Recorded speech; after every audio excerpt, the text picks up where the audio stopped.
మీకు స్వీట్స్ అంటే ఇష్టం ఉండి కొత్త కొత్త రెసిపీస్ ట్రై చేయడం ఇంకా ఇష్టమైతే ఈ వీడియో మీకోసమే. ఇందులో మనం మిడిల్ ఈస్ట్ వంటకం అయిన కునాఫా ఎలా చేయాలో చూద్దాం. అందరికీ నమస్కారం, నేను మీ Arya and welcome back to my channel. కునాఫా చేసుకోవడానికి మనకు ముందుగా సేమియా కావాలి. సేమియా అంటే మనం మామూలుగా ఇంట్లో ఉప్మా చేస్తాం కదా, ఆ బ్యాంబినో అయితే లావుగా ఉంటుంది. అదైనా పర్లేదు, కానీ సన్నగా దొరికే సేమియాతో కునాఫా ఇంకా బాగా వస్తుంది. ఒక కప్ సేమియా తీసుకొని దాన్ని చిన్న చిన్నగా విరగొట్టుకోవాలి. సేమియా అంటే మామూలుగా పొడుగ్గా ఉంటుంది కదా, చేత్తో ఇలా నలిపితే అవి చిన్న చిన్నగా విరిగిపోతాయి అన్నమాట. ఇప్పుడు అన్సాల్టెడ్ బటర్ ఒక హాఫ్ కప్ తీసుకుంటాము. సాల్టెడ్ అయినా కూడా పర్లేదు, ఇట్స్ ఓకే. సేమియాకి తగినంత బటర్ వేసి సేమియాని బాగా కలుపుతాం అనమాట. బటర్ కొంచెం పక్కన పెట్టుకోండి, ఎందుకంటే తర్వాతకి మనకు అవసరం పడుతుంది. ఇప్పుడు సేమియాని బటర్ని బాగా కలుపుకోవాలి. స్పూన్తో అయినా కలుపుకోవచ్చు, బట్ మా మాస్టర్ నన్ను చేత్తోనే కలపమని చెప్పారు. ఓ వెయిట్, నేను మీకు చెప్పనే లేదు కదా, ఈ రెసిపీని మనకు ప్రొవైడ్ చేసిన వాళ్ళు మా ఇంటి మాస్టర్ షెఫ్ అండ్ నా ప్రియమైన తమ్ముడు, and I call him master.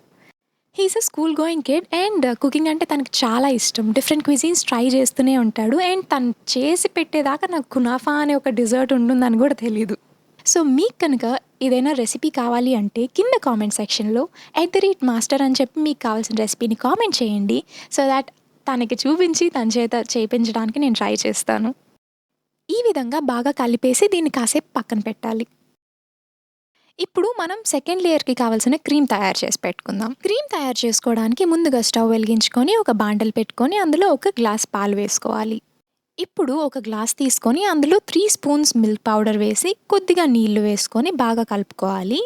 దీన్ని వేడవుతున్న పాలల్లో కలిపేసుకోవాలి. మిల్క్ పౌడర్కి బదులు మిల్క్ మేడ్ అయినా వేసుకోవచ్చు, లేదు రెండు దొరకలేదంటారా, అయినా పర్లేదు, ఈ రెండు ఆప్షనల్ మాత్రమే. అలానే ఒక గ్లాస్ తీసుకొని 3 స్పూన్స్ కార్న్‌ఫ్లోర్ ఇంకా హాఫ్ స్పూన్ మైదా వేసి కొద్దిగా నీళ్లు వేసుకొని లంప్స్ రాకుండా, అంటే గడ్డలు కట్టకుండా మంచిగా కలుపుకోవాలన్నమాట. కార్న్‌ఫ్లోర్‌ని డైరెక్ట్‌గా పాలల్లో పొడిలాగా వేసేస్తే ఏమవుతుందంటే గడ్డలు కట్టిపోతాయి. ఇలా నీళ్ళలో కలుపుకొని ఈ నీళ్ళని పాలల్లో వేసుకుంటే గడ్డలు కట్టడం కొంచెం తగ్గుతుంది. ఇప్పుడు ఈ మిశ్రమాన్ని మరుగుతున్న పాలల్లో కలుపుతాం.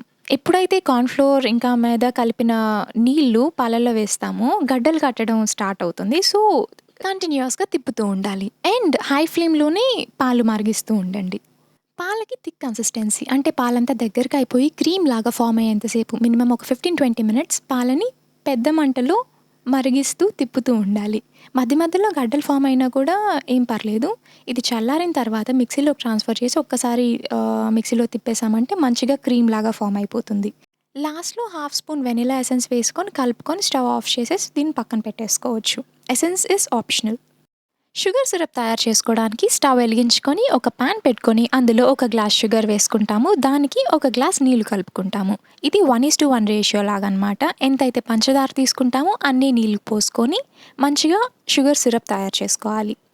ఈ జీరాలో మనం కావాలనుకుంటే ఇలాచీ వేసుకోవచ్చు, అండ్ ఎక్కువసేపు వేడి చేసామంటే షుగర్ మళ్ళీ క్రిస్టల్స్లో ఫామ్ అయ్యే ఛాన్స్ ఉంది. అదే అవాయిడ్ చేయాలంటే మనం ఒక హాఫ్ లెమన్ ఇందులో పిండుకున్నామంటే ఆ క్రిస్టల్స్ ఫామ్ అవ్వవు. షుగర్ సిరప్ తయారయ్యే లోపల ఒక పాన్ తీసుకొని ముందుగా కలిపి పెట్టుకున్న సేమియా ఇంకా బటర్ మిశ్రమం ఉంది కదా, దాన్ని ఒక లేయర్ లాగా పరిచి పెట్టుకుంటాము.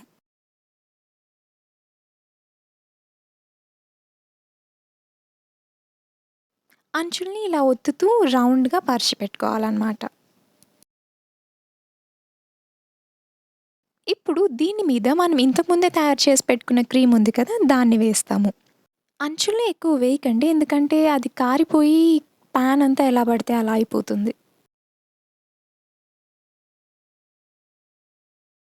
ఇప్పుడు క్రీమ్ మీద సేమియాని అలా అలా చల్లేస్తామన్నమాట. మీకు కావాలనుకుంటే ఇలానే ఇంకో 2 లేయర్స్ చేసుకోవచ్చు, కానీ మన మాస్టర్ ఒక్క లేయర్ చేస్తేనే చాలా బా వస్తుందని చెప్పారు కాబట్టి మనం ఒకటే చేస్తున్నాం. ఇప్పుడు స్టవ్ వెలిగించుకొని సిమ్‌లో పెట్టి దీన్ని వేడి చేస్తాం. మీ స్టవ్‌లో అన్నిటికంటే చిన్న బర్నర్ మీద సిమ్‌లో పెట్టే దీన్ని వేడి చేయండి. ఎందుకంటే హైలో పెడితే ఇది త్వరగా మాడిపోయే ఛాన్స్ ఉంది. ఇందాక కొంచెం బటర్ మిగిలిచి పెట్టమని చెప్పాను కదా, దాన్ని ఇప్పుడు అంచుల్లో వేసేసేయండి. దీన్ని కాన్స్టెంట్‌గా చూస్తూనే ఉండండి, ఎందుకంటే త్వరగా మాడిపోయే ఛాన్సెస్ ఉన్నాయి. సో ఒక 5 మినిట్స్ వేడి చేస్తేనే చాలు, సరిపోతుంది. మన షుగర్ సిరప్ కూడా తయారైపోతుంది అండ్ ఇంకా ఈ కునాఫా కూడా ఆల్మోస్ట్ అయిపోయింది. కాబట్టి స్టవ్ ఆపేసి ఇప్పుడు దీన్ని ఒక ప్లేట్‌లోకి ఫ్లిప్ చేస్తున్నాం. పాన్ మీద నుంచి ప్లేట్‌లోకి నీట్‌గా కన్వర్ట్ చేసేసుకున్నాం.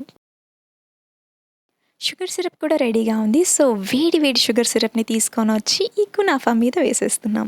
ఈ డిజర్ట్కి తీయదనం ఈ షుగర్ సిరప్ వల్లనే వస్తుంది కాబట్టి అది కొంచెం ఎక్కువైనా కూడా పర్లేదు, అప్పుడే టేస్ట్ బాగుంటుంది. అండ్ ఎంతో యమ్మీ యమ్మీ అయిన మన కునాఫా రెడీ అయిపోయింది. దీన్ని ఇలానే వేడివేడిగా తింటే చాలా క్రిస్పీగా చాలా బాగుంటుంది. షుగర్ సిరప్ ఎక్కువ వేయడం వల్ల ఓవర్ స్వీట్గా అయిపోతుందేమో అని అనుకున్నాను, కానీ అసలు అలా కానే కాదు. సేమియా, క్రీమ్ ఇంకా షుగర్ సిరప్ ఈ మూడింటిని ఒకటే బైట్లో తింటుంటే వేరే లెవెల్లో ఉంది. ఏంటి నోరూరిస్తున్నానా? ఇంకెందుకు ఆలస్యం, ఎలా చేయాలో చెప్పేశానుగా. వెంటనే మీరు కూడా తయారు చేసుకోండి. ఎలా వచ్చిందో కింద కామెంట్ సెక్షన్లో నాకు చెప్పండి. ఓ వెయిట్, మీరు కునాఫా ట్రై చేసే ముందు ఈ వీడియో కనుక మీకు నచ్చినట్లయితే లైక్ చేయండి. అలానే మనకు తెలిసిన వాళ్ళలో ఎవరో ఒకరు కుకింగ్ అంటే చాలా ఇష్టం ఉండి డిఫరెంట్ డిఫరెంట్ రెసిపీస్ ట్రై చేసే వాళ్ళు ఖచ్చితంగా ఎవరో ఒకరు తెలిసే ఉంటారు. గుర్తొచ్చారా? వాళ్ళకి ఈ వీడియోని షేర్ చేసేయండి.